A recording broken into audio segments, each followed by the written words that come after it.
Ciao a tutti e bentornati su Celebrita dalla Turchia. Preparatevi, perché oggi vi racconto una vicenda che ha scosso di nuovo il mondo dello spettacolo turco, una storia che intreccia fama, tempo e un cuore testardo che non ha voluto arrendersi. Restate fino alla fine, iscrivetevi e attivate la campanella, perché tutti i dettagli più intensi sono qui. E ora andiamo al centro del vortice, la storia di Can Yaman e Demet Özdemir.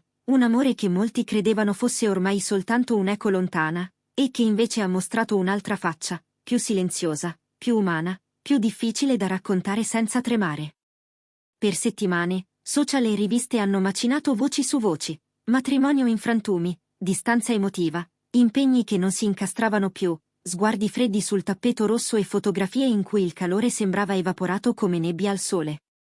Ogni apparizione pubblica sembrava una conferma. Ogni silenzio, una sentenza. Tutti si preparavano a leggere l'annuncio ufficiale, a commentare la fine di un sogno. Ma quando tutti aspettavano le firme, quando già si scommetteva sul giorno dell'udienza, Demet ha fatto la scelta che nessuno si aspettava, ha rifiutato di firmare. Il rifiuto è stato un fulmine che ha attraversato le nuvole del gossip.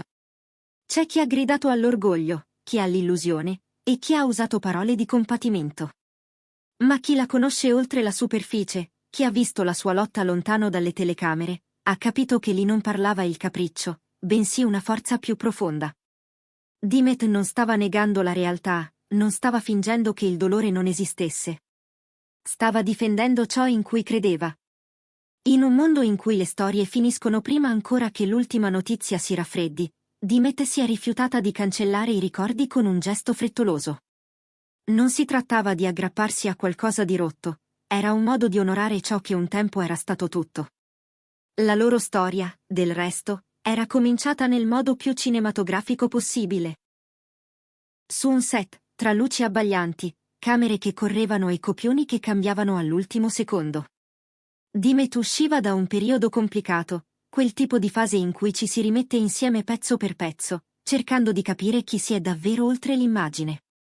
Can, invece, brillava forte, nel pieno di una stagione professionale vertiginosa, inviti, press tour, riflettori che non perdonavano stanchezza. Eppure, tra una scena e l'altra, qualcosa di inatteso ha cominciato a respirare. Prima colleghi, poi complici, infine due persone che trovavano pace una accanto all'altra, lontano dal rumore, nel piccolo lusso di un caffè condiviso, di una risata fuori copione, di un silenzio che non metteva a disagio. Erano momenti semplici, e proprio per questo autentici. Quando il rapporto ha iniziato a perdere passi, Demet non l'ha visto come un epilogo scritto. L'ha vissuto come una prova. Una prova di pazienza, di lealtà, di fede. Per lei, i problemi non nascevano dall'assenza d'amore, ma dal peso della fama, dagli orari impossibili, dal polverone che tutto deforma. Can non era solo il divo delle locandine e dei titoli in grassetto. Era l'uomo che le aveva stretto la mano quando il mondo sembrava crollare, quello che le aveva ricordato che anche i cuori stanchi sanno battere forte se gli dai respiro. Come si cancella una cosa così con una firma? Come si finge di non avere sentito quella fiducia così netta, quando nessuno guardava? Le critiche non sono mancate.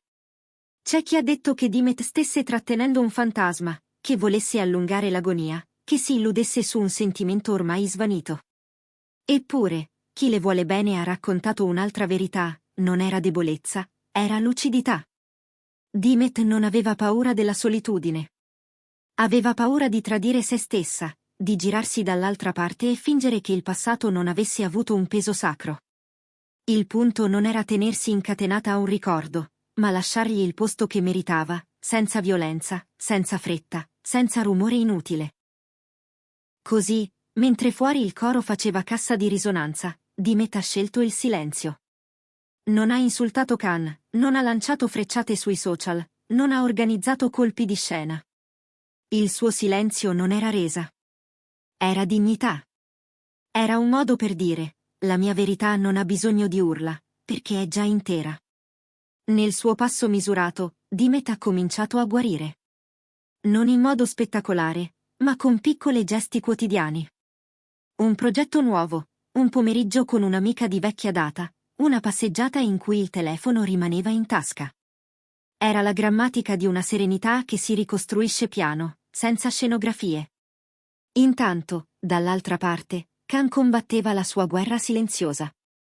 Appariva agli eventi, regalava sorrisi, ma quegli stessi sorrisi avevano perso un riflesso. Erano disegnati bene, ma non arrivavano agli occhi. Bastava che qualcuno pronunciasse il nome di Dimet perché il suo corpo si irrigidisse per un attimo, come quando ti sorprende un ricordo non previsto. L'orgoglio gli diceva di andare avanti, di considerare tutto un capitolo chiuso, di proteggere la propria immagine. Ma il cuore mormorava un'altra lingua. Gli ricordava le albe finite troppo tardi a scambiarsi confidences, gli sguardi che spengono un'ansia meglio di 1000 discorsi, la promessa mai dichiarata ma sempre presente di esserci l'uno per l'altra. Dimet, nel frattempo, ha continuato a vivere. Ha lavorato, ha studiato nuovi copioni, ha ritrovato il piacere di un set che non inghiotte l'anima. Ha ricominciato a sorridere, non perché avesse dimenticato, ma perché aveva accettato di non poter controllare tutto. Quella calma ha spiazzato molti. Alcuni l'hanno scambiata per indifferenza. Non lo era. Era un messaggio. L'amore non sempre ha bisogno di parole. A volte, è il silenzio a dire tutto. E quel silenzio, sotto sotto, parlava anche a Khan. Il tempo, di solito nemico delle grandi passioni, è diventato alleato. Perché non c'è niente di più memorabile di chi non ti insegue, ma non smette di volerti bene. La presenza di Dimet, così discreta e ferma, ha cominciato a tornargli in mente come una melodia che non sai perché canticchi. All'inizio è un accenno, poi un ritornello, poi ti accorgi che non te ne liberi, e forse non vuoi. Tra un impegno e l'altro, tra un set e un volo, tra una riunione e uno shooting, il pensiero di lei si faceva spazio.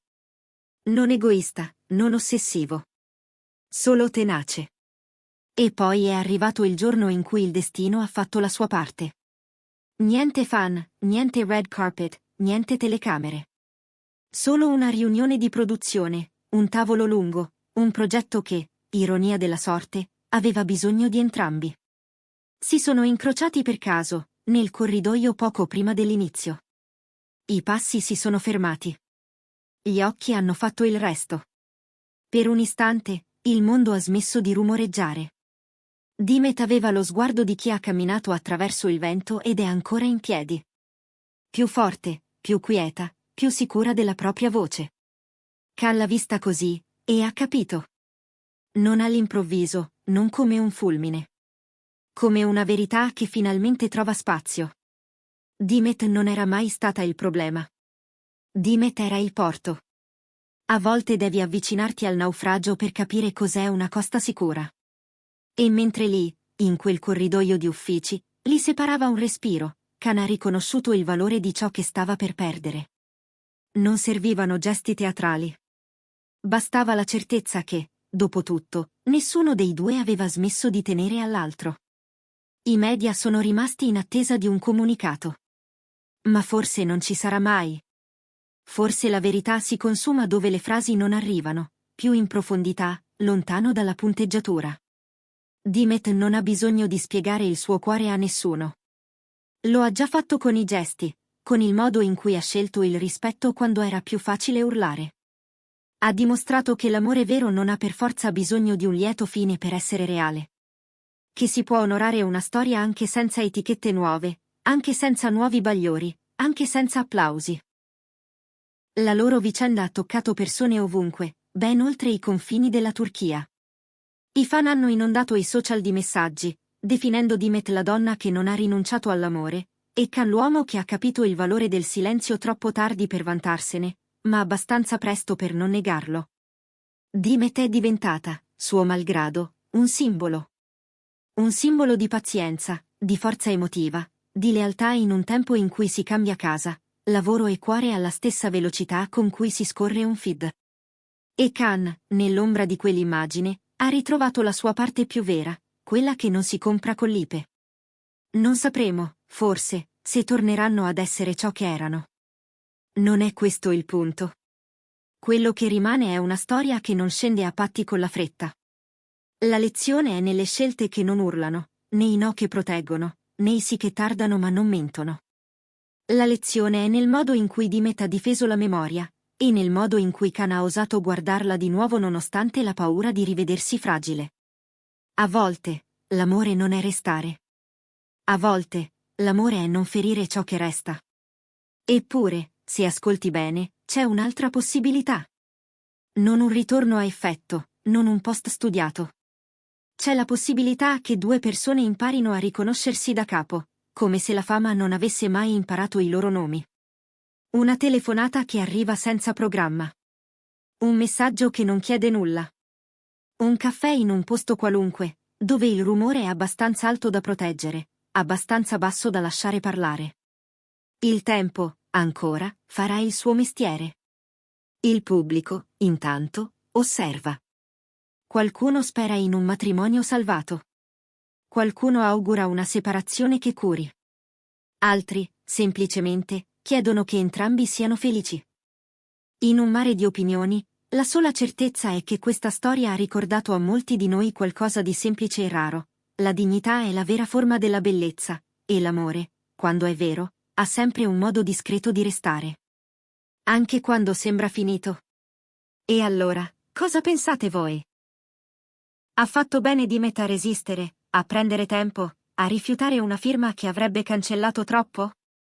O avrebbe dovuto voltare pagina, proteggere il cuore e ricominciare altrove? Scrivetelo nei commenti, perché qui su Celebrita dalla Turchia la vostra voce conta. Se questa storia vi ha toccati, lasciate un like, iscrivetevi e attivate le notifiche. Ci ritroviamo nel prossimo video, con altri racconti che arrivano da quel confine sottile tra la luce dei riflettori e il buio dove si impara a essere sinceri. Grazie di essere stati con noi. A presto, e prendetevi cura dei vostri cuori.